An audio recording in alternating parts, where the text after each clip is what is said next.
le dernier épisode de Différence portait sur la rainette verte et la rainette méridionale. Pour ce troisième épisode de Différence, je vous propose alors de rester dans les amphibiens et vous allez apprendre à faire la différence entre la grenouille rousse et la grenouille agile. Salut à tous, c'est Jikoubi de la LPVP et bienvenue dans ce troisième épisode de Différence dans lequel nous allons rester sur le sujet des amphibiens, plus particulièrement des anoures, en traitant aujourd'hui deux amphibiens que sont la grenouille rousse et la grenouille agile, deux grenouilles du genre Rana regroupées sous le terme de grenouille brune. Comme pour le dernier épisode, sachez que la grenouille rousse et que la grenouille agile sont loin d'être les seules espèces du genre Rana que l'on peut croiser ici en France continentale. Nous trouvons également la grenouille des Pyrénées et la grenouille des champs, mais seulement ces deux espèces ayant une répartition bien moins large que l'agile et la rousse, nous nous focaliserons sur ces deux espèces car c'est celles que vous serez le plus susceptible de croiser. C'est donc en 2 points et non en 3 que nous allons voir les principales différences de ces deux espèces. Premièrement, la répartition géographique, puis nous ferons un point très complet sur la description physique. Donc sans plus tarder, déterminons la grenouille rousse et la grenouille agile. À ma gauche, vous aurez alors la grenouille rousse, Rana temporaria, tandis qu'à droite, la grenouille agile, Rana dalmatina pour leur nom latin. Et ce premier point va permettre tout simplement de savoir où est-ce que ces espèces se retrouvent en France et dans quelle région est-ce qu'on peut les croiser toutes les deux. Démarrons alors avec la grenouille rousse et il s'agit ici de la grenouille brune avec la plus large répartition en Europe. On peut la trouver dans tous les pays, je crois bien, ça sera marqué à l'écran, mais également au-delà, Angleterre, Russie et Kazakhstan compris. En plus de ça, il s'agit de l'anoure vivant le plus en altitude en France.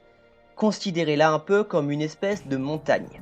Cela justifie une répartition dans toute la France, avec bien sûr des populations qui peuvent varier, mais les plus grosses se trouvent donc en montagne. Ce comportement justifie également une reproduction précoce, un point que l'on pourra détailler si un jour on la traite dans un zoofiche.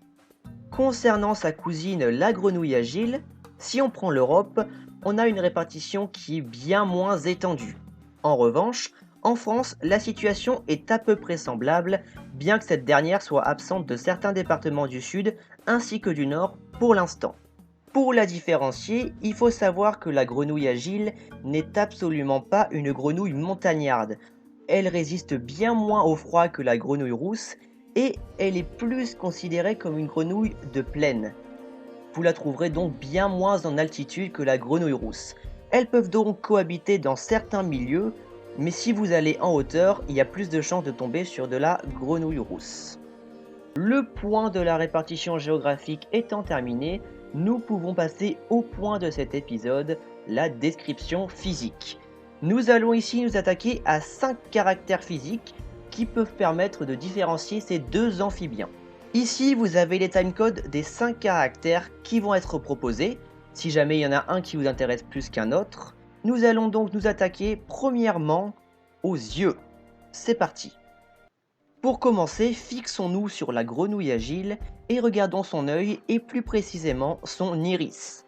Ce dernier est généralement bicolore avec une séparation horizontale coupant une partie supérieure jaune tandis qu'une partie inférieure prenant bien plus de place et elle composée d'un jaune bien plus timide.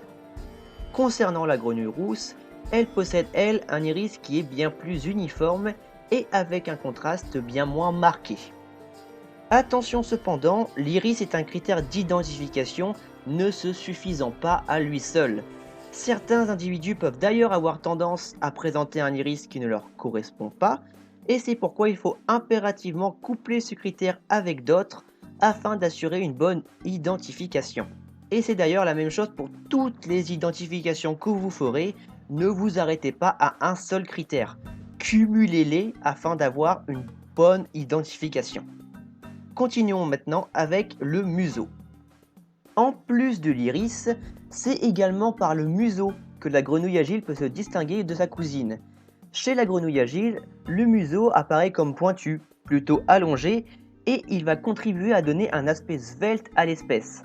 Un aspect que nous retrouvons bien moins chez sa cousine, la grenouille rousse, qui elle va aborder un museau qui lui est plus court et qui, si vous observez bien cette image, possède une courbe tout au bout qui donne un aspect tronqué. Avec ce deuxième critère, il est envisageable de déterminer un spécimen comme étant la grenouille rousse ou la grenouille agile. Mais je vous propose pour la suite 2 critères sur des aspects bien moins connus du grand public. Commençons avec les replis dorsaux latéraux. Sur leur dos, certaines espèces possèdent des replis de peau pouvant aider à la détermination. Chez la grenouille agile, notez qu'ils sont parallèles et espacés sur toute leur longueur. Concernant la grenouille rousse, nous avons une convergence notable vers le bassin, ainsi qu'un espacement qui n'est pas aussi marqué que chez sa cousine. J'en profite pour vous rappeler que ces critères sont ici uniquement pour différencier la grenouille rousse de la grenouille agile, et ne sont donc pas fiables, ou en tout cas bien moins fiables, pour une grenouille des champs, une autre grenouille brune qui peut se démarquer par d'autres critères comme... J'en dirai pas plus, elle va attendre son épisode. Ce terme barbare désigne une espèce d'excroissance présente sur les pattes antérieures des amphibiens, et qui est considéré comme un critère fiable de par sa constance.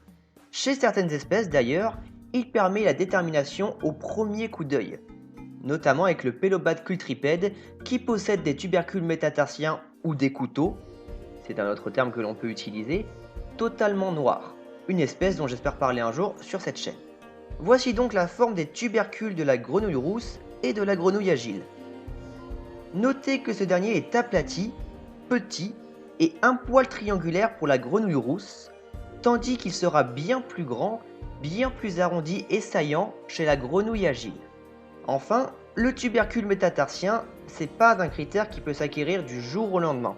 Il est même plutôt conseillé d'avoir plusieurs espèces en main pour bien faire la différence et développer les capacités nécessaires. En attendant, si vous êtes débutant, vous avez toujours les précédents critères qui peuvent éclaircir vos déterminations. Passons à présent au dernier point. Terminons alors sur l'un des critères les plus abordables, ça va être très rapide et il va concerner le tympan. Le tympan, il s'agit de ce petit cercle que l'on peut retrouver sur le côté de la tête des amphibiens qui est plus ou moins visible selon les espèces. Chez la grenouille agile, notez que le tympan est de la même taille que l'œil, alors que c'est le contraire chez la grenouille rousse qui possède un tympan plus petit que son œil. Vous avez à présent un lot de critères plus ou moins abordables selon votre niveau qui permettra une détermination d'une de ces 2 grenouilles brunes. Cependant, je ne terminerai pas cette vidéo sans prévenir que si vous n'avez pas d'autorisation, la prise en main des amphibiens est strictement interdite et il en est de même pour toute l'herpétofaune française, donc amphibiens et reptiles. Pour pouvoir participer à la protection de ces petites bêtes, rapprochez-vous notamment de bureaux d'études qui pourront vous ouvrir des portes sur le monde incroyable des amphibiens si vous avez l'ambition et la passion qui va avec. C'était tout pour cet épisode de différence portant sur la grenouille agile et la grenouille rousse. Je vous retrouve le plus rapidement possible pour une nouvelle vidéo. Et en attendant, n'oubliez pas que la LPVP, c'est la nature de protéger.